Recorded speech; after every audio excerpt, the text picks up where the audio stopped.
الله الرحمن الرحيم. السلام عليكم ورحمة الله وبركاته. الحمد لله رب العالمين. الحمد لله رب العالمين. رضيت بالله ربا وبإسلام دينا وبمحمد نبيا ورسولا. أشهد أن لا إله إلا الله وحده لا شريك له وأشهد أن محمدا عبده ورسوله لا نبي بعد أما بعد. أعوذ بالله من الشيطان الرجيم. لئن شكرتم لأزيدنكم ولئن كفرتم إن عذابي لشديد. Rasa syukurlah yang harusnya kita berikan kepada Allah, kita tunjukkan kepada Allah dengan lisan maupun perbuatan kita. Bagaimana cara kita menunjukkan rasa syukur itu? Dengan melakukan hal-hal yang diperintahkan dan menjauhi segala yang dilarang.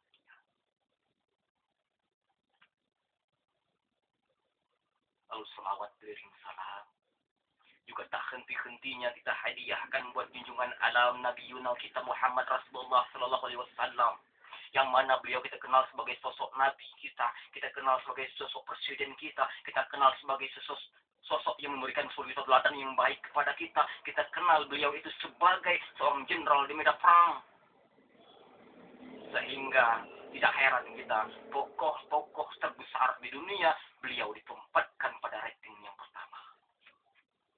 Baginda Nabi Yunus Muhammad Rasulullah Sallallahu Alaihi Wasallam. Sosok seperti beliau yang mentauladani beliau yang kita butuhkan untuk memimpin Indonesia pada saat itu. Ingat, sesungguhnya pemarginalan dan penistaan bukanlah panji-panji bangsa kita.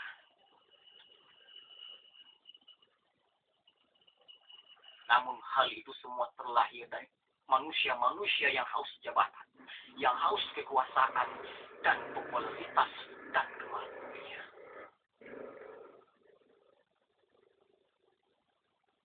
Tidakkah kita menyadari Tuhan tidak akan merubah nasib suatu kaum sebelum mereka merubah nasib dirinya sendiri?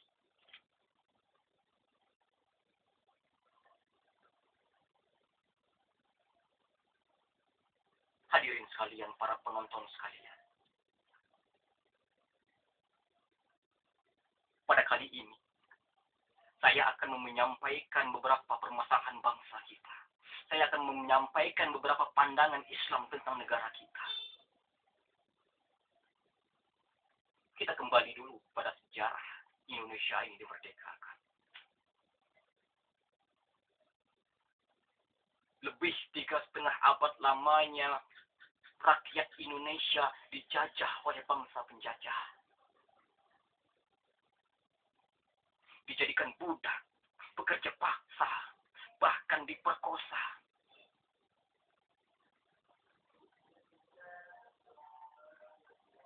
Para pemimpin kita memperjuangkannya dengan mempertaruhkan jiwa dan raganya. Tidak sedikit nyawa yang melayang. Tidak sedikit dari pulau-pulau di Indonesia ini yang tergenang oleh lautan darah. Adakah kita pikirkan itu?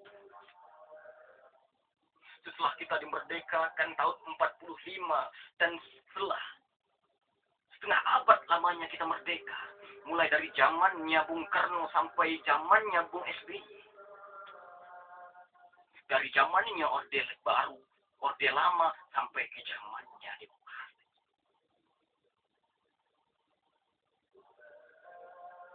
Adakah kita sudah merdeka? Menjadi pertanyaan besar dalam benak kita. Namun jawabannya sudah ada di dalam diri kita. Kenapa kita tidak berani menjawab? Kenapa kita tidak berani menyampaikan? Dikarenakan kita sadar kita terlibat di dalam keterpurukan bangsa kita sekarang ini. Tidakkah kita menyadari dengan tolak ukur materi yang tidak seberapa, Kita menjadikan pemimpin-pemimpin yang zalim. Kita mengangkat para maling-maling yang ada di jabatan mereka di atas sana.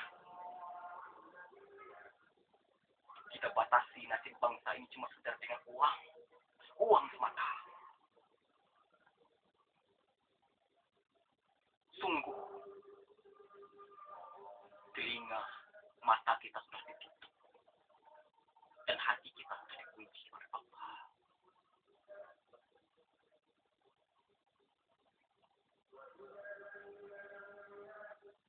Qatamallahu ala qulubihim wa ala sam'ihim wa ala absar. Tidakkah kita menyadari itu? Bayangkan ketika pejuang-pejuang kita yang dahulu hadir sekarang melihat keadaan kita sekarang. Saya yakin dan percaya mereka akan mengeluarkan tangisan yang tiada henti-hentinya. Sehingga pulau-pulau yang ada di Indonesia ini akan tenggelam oleh air mata mereka. Dan tangisan-tangisan mereka itu akan memekik di seluruh dunia. Dan akan memekakkan seluruh telinga dunia. Sungguh suatu hal yang tidak terharapkan. Adakah kita menyadari hal yang seperti itu? Kita ditindas oleh bangsa sendiri. Kita dijajah oleh bangsa sendiri. Lihat saudara-saudara kita yang berada di daerah-daerah yang terisolir, yang berada di daerah-daerah pelosok sana. Mereka merindukan pendidikan yang layak. Mereka merindukan, membutuhkan sandang dan pangan yang cukup. Mereka membutuhkan susu untuk anak-anak mereka. Mereka merintih setiap malam meratapi nasibnya. Dengan harapan yang tak kunjung datang. Dengan pemimpin yang tak kunjung benar. Adakah kita pikir begitu? Tunggu demi Allah. Seandainya kalau saya punya satu kekuasaan yang besar, punya kekuatan yang besar, maka saya akan hancurkan orang-orang yang zalim seperti itu. Sampai di titik penghabisan.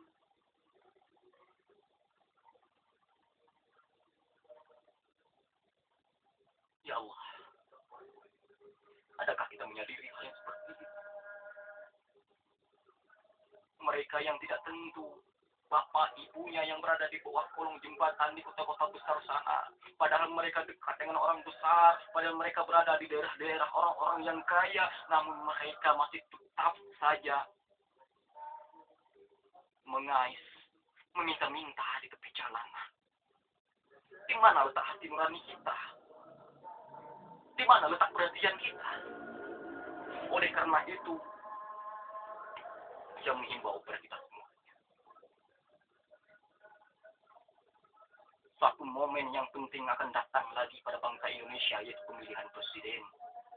Tentukanlah pilihan kita yang tepat. Saya menyatakan diri saya sebagai relawan Joko Widodo. Saya tahu beliau adalah sosok pemimpin yang merakyat. Saya tahu beliau adalah sosok pemimpin yang menteladani Rasulullah SAW.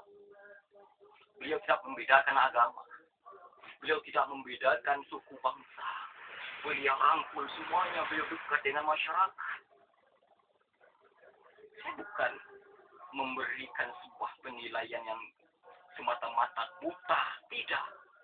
Saya memberikan suatu kenyataan yang dibangun oleh opini-opini dari sejarah perjalanan beliau.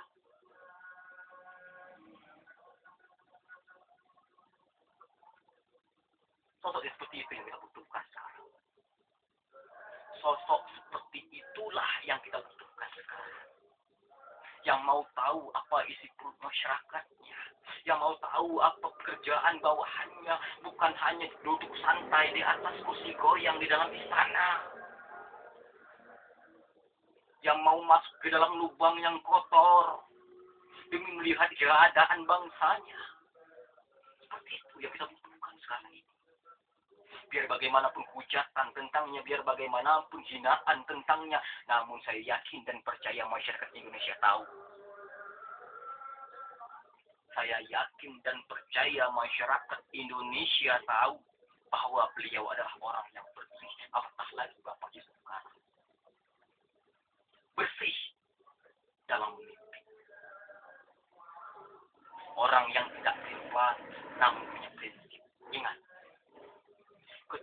ketegasan itu tidak terletak pada intonasi gaya kita berbicara.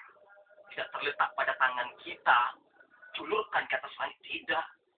Tapi ketegasan itu terletak pada sikap dan prinsip. Itu yang dinamakan ketegasan. Bukannya berkuar-kuar menjadi singa pangku.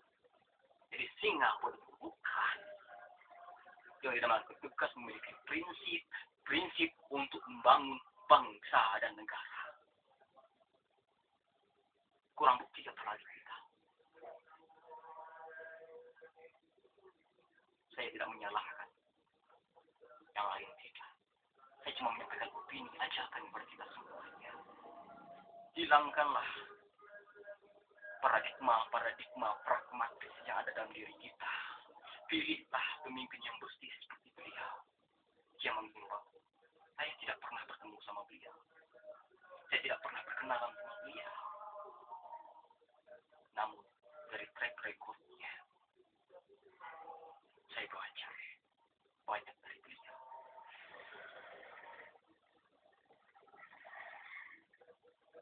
Terserah untuk kebiasaan kita. Tapi ingat, setiap apa yang kita lakukan, tentu ada konsekuensinya.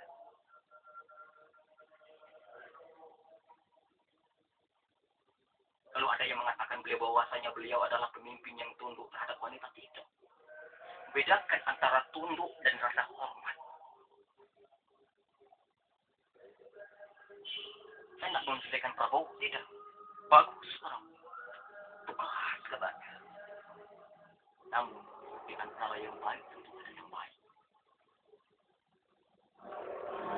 Silakanlah mereka berkata apa-apa. Sesungguhnya orang-orang yang menyatukan kekuatannya untuk bagi-bagi kekuasaan akan membawa dampak mudarat yang besar bagi bangsa Indonesia. Dan pada para ulama, para partai-partai Islam yang berkedokkan Islam,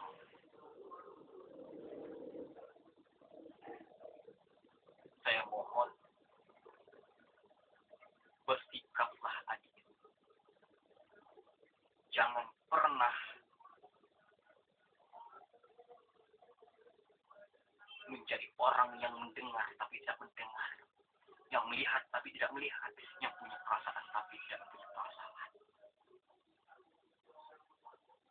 Pak Jokowi,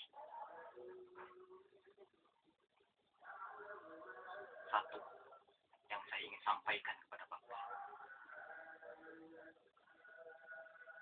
tetaplah seperti itu dan menjadi lebih baik lagi. Saya yakin Bapak adalah orang yang bersih. Jangan kecewakan kami. Jangan kecewakan kami. Jangan larutkan kami dalam rasa bersalah kelak. Jangan larutkan kami dalam rasa bersalah nantinya selepas memilih Bapak. Embanlah amanah ini. Sesungguhnya Bapak adalah seorang calon presiden yang dicalonkan, bukan yang dicalonkan.